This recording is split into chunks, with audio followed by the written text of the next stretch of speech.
Sobat investor, pada kesempatan ini kita bahas salah satu emiten ABMM, ABM Investama Tbk yang pada perdagangan hari terakhir koreksi 0,28%, dan untuk 1 bulan berjalan dia sudah koreksi di kisaran 11,36%. Tentunya emiten ini juga termasuk salah satu emiten yang ramai dibicarakan, apalagi berkaitan dengan insider ya. Dalam pemberitaan insider di sini kita melihat ya, Bapak Loh Keng Hong rutin mengakumulasi saham ini sejak muncul namanya kemarin di kisaran bulan April ya. Bulan April kemarin muncul nama Pak Loh Keng Hong sudah ada di angka 5,01%, sampai terakhir ini di bulan November ya, tanggal 8 terpantau untuk jumlah kepemilikan saham Bapak Loh Keng Hong sudah ada di 5,43%.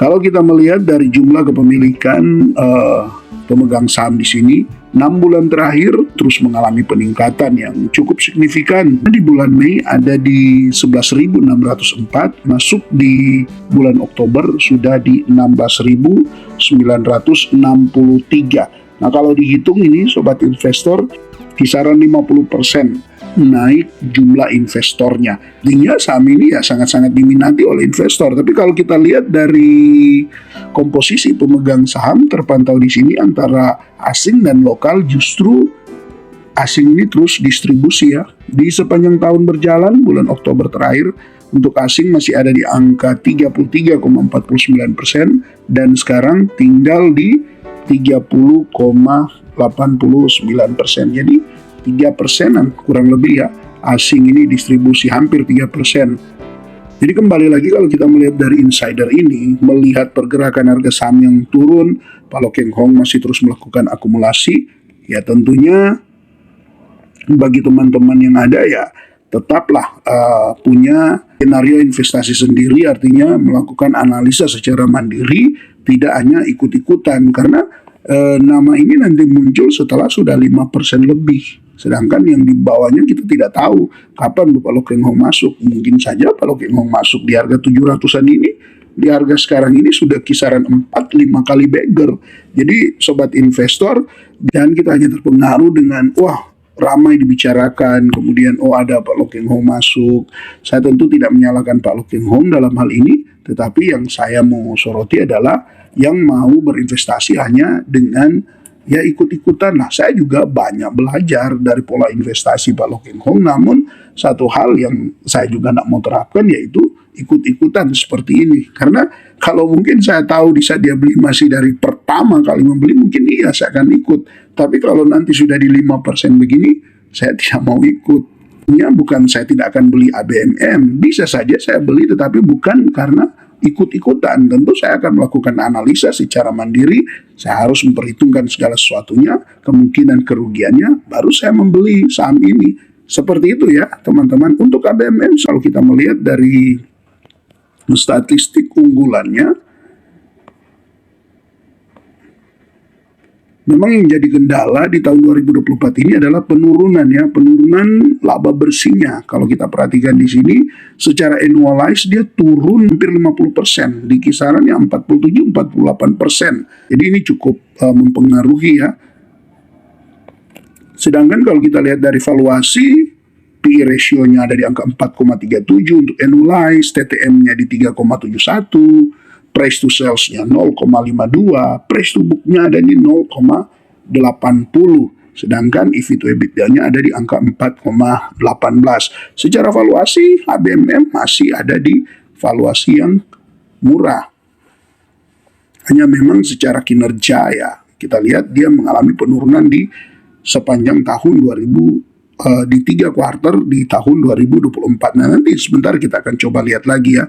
Kita pantau dari bagian lainnya. Nah, di sini solvabilitasnya ya, sobat investor, terpantau memang yang tentu untuk mereka yang tidak suka dengan perusahaan yang memiliki utang yang besar ya, untuk ABMM ini juga termasuk besar ya, karena sudah di atas 1 untuk perbandingan debt to equity ratio-nya sudah 1,8, dengan kemampuan melunasi utang baik untuk current ratio maupun quick ratio-nya dalam jangka pendeknya ini terpantau ada di bawah 1, 0,85 dan 0,76.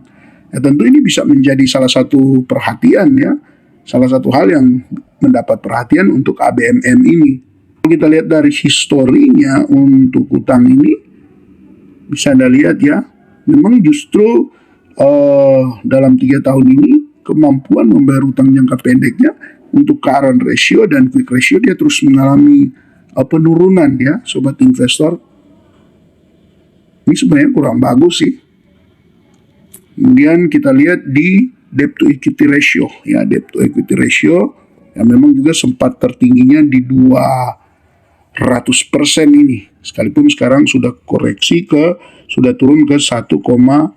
Artinya kalau melihat dari ya setidaknya dari pertengahan atau akhir 2022 sampai di 2024 ini justru sebenarnya pelunasan utangnya bagus ya teman-teman. Jadi secara juga pelunasan utang dia ya bagus lah, paling tidak ini bisa menjadi poin plus ya. Sangat ditakutkan kalau yang punya hutangnya sudah besar tapi malah untuk perbandingan debt to equity ratio-nya ini tambah hari tambah besar. Misalnya dari kemarin kan dia sudah menyentuh di angka 2 ya, 206% atau 208%. Bagaimana jika ini kemudian terus naik sampai 250%, 300%, tentu itu adalah suatu hal yang ya kurang bagus lah. Tapi kalau melihat ini memang ya bisa dibilang juga cukup bagus lah untuk secara debt to equity ratio-nya, sekalipun masih ada di angka 1,28, setidaknya sekarang mengalami penurunan jika dibandingkan dengan ya kurang lebih 2 tahun sebelumnya.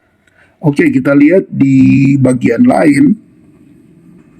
Untuk profitability-nya, return on asset-nya dia 8,22%, return on equity-nya 21,41%, dan kalau kita lihat gross profit-nya di 20,78, dan memang di sini yang masih kurang ya, di net profit-nya dia hanya 4,84%. Jadi dengan gross profit-nya di 20,78%, sebenarnya kan kalau dia bisa lebih ya melakukan efisiensi lagi lah, tentu ini secara net income bisa kembali mengalami peningkatan, dan itu yang tentunya menjadi harapan dari para holder ABMM yang meningkat cukup signifikan di 6 bulan terakhir ini.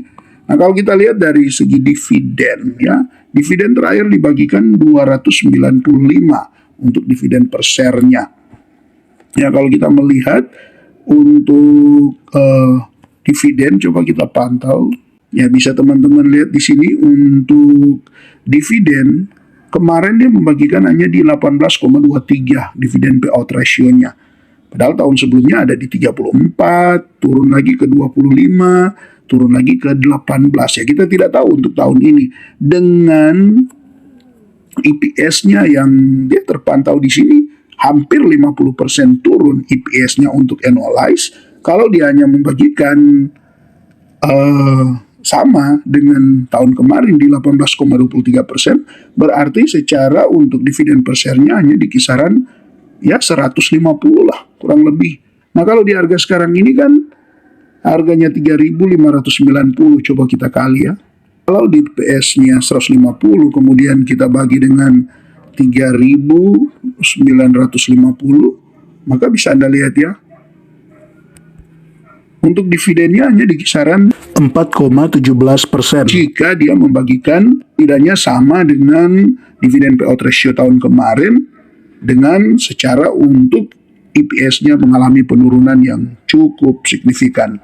Nah, kalau kita lihat dari balance sheet-nya, cash quarter-nya sekarang masih di 2,1 triliun, asetnya di 32,3 triliun, liabilitasnya masih di 19,9 triliun, dengan utang jangka pendeknya 6,5 triliun, jangka panjangnya 9,3 triliun.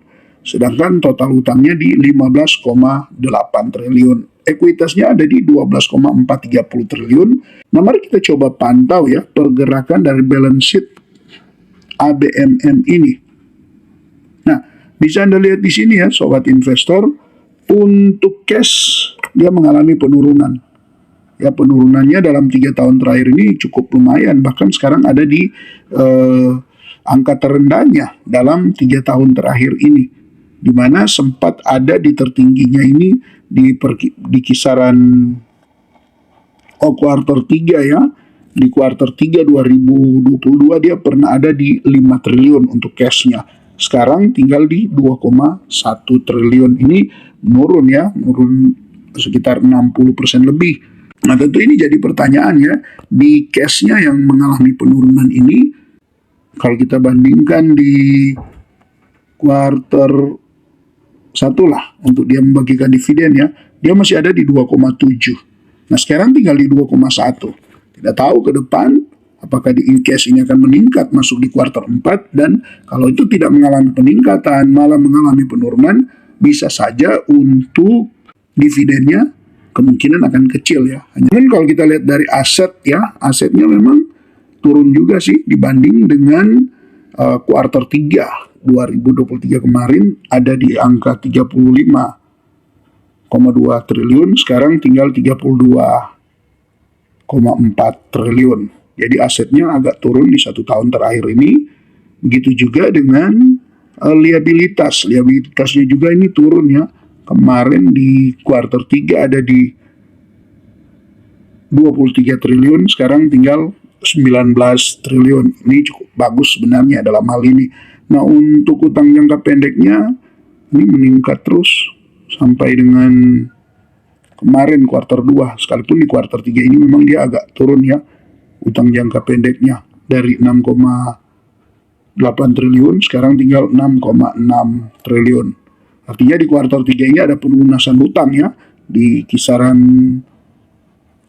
ya 200 miliar. Nah kalau untuk jangka panjang ini terus mengalami penurunan utangnya. Sempat ada di tertingginya ini di kuarter 3 2022 di angka 12,5 triliun, sekarang tinggal 9,3 triliun. Ini sebenarnya cukup bagus juga ya. Ini yang sebenarnya masih bisa jadi poin plus lah untuk ABMM ini. Jadi sobat investor, tinggal kembali kepada Anda untuk melakukan analisa apakah setelah dia koreksi harga ini sudah menjadi kesempatan untuk masuk, dengan kita harus mempertimbangkan bahwa secara annualize-nya untuk kinerjanya di tahun ini lumayan mengalami penurunan hampir 50%. Kesimpulannya kalau bagi saya sendiri sih masih bisa wait and see ya untuk sekarang ini, menunggu mungkin laporan keuangan kuarter 4-nya muncul ya, kurang lebih seperti itu. Tapi kalaupun memang Anda sudah punya keyakinan, sudah dapat informasi yang lebih bagus lagi dengan analisa data-data yang ada, kemudian Anda sudah yakin ya sebenarnya di harga sekarang ini udah cukup bagus juga secara kalau kita melihat untuk dari valuasinya. Oke sobat investor, ini dulu yang bisa dibagikan. Tetap semangat berinvestasi dan terima kasih untuk Anda yang terus mendukung channel ini. Salam IHSG, investor harus selalu gembira.